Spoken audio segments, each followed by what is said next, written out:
യോഹന്നാന്റെ സുവിശേഷം 7-ാം അധ്യായം 37-ാം വാക്യം. ആർക്കെങ്കിലും ദാഹിക്കുന്നുവെങ്കിൽ അവൻ എൻ്റെ അടുക്കൽ വന്ന് കുടിക്കട്ടെ. സ്നേഹമുള്ളവരെ, ക്രിസ്തുവിൻ്റെ അടുക്കലെത്തുന്നവന് മാത്രമേ ദാഹത്തിനൊരു ശമനമുണ്ടാവുകയുള്ളൂ.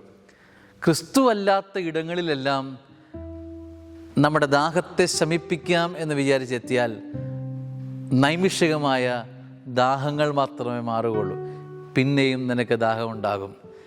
നിൻ്റെ ദാഹത്തിന് ശമനമുണ്ടാകാൻ ക്രിസ്തുവിൻ്റെ അടുത്താണ് എത്തേണ്ടത്. ആർക്കെങ്കിലും ദാഹിക്കുന്നെങ്കിൽ, നിൻ്റെ ജീവിതത്തിൽ ദാഹം ഇനിയും അവശേഷിക്കുന്നുണ്ടോ, അവൻ്റെ അടുക്കലേക്ക് എത്തുക. ക്രിസ്തുവിൻ്റെ അടുക്കലാണ് ജീവിതത്തിൽ ദാഹം ശമിപ്പിക്കാനുള്ള ഒരിടം. സ്നേഹമുള്ളവരെ, അതെന്തിനെക്കുറിച്ചുള്ള ദാഹമായിക്കൊള്ളട്ടെ, ആ ദാഹത്തിനൊരു പരിഹാരം ക്രിസ്തുവാണെന്ന് തിരിച്ചറിയണം. സ്നേഹമുള്ളവരെ, നമ്മുടെ ജീവിതത്തിൻ്റെ എല്ലാ ദാഹങ്ങളെയും അതിൻ്റെ നന്മയും അതിൻ്റെ അനുഗ്രഹങ്ങളും ക്രിസ്തുവിലേക്ക് ചേർത്ത് വയ്ക്കാം. ഇന്നത്തെ ദിവസം അനുഗ്രഹമാവട്ടെ.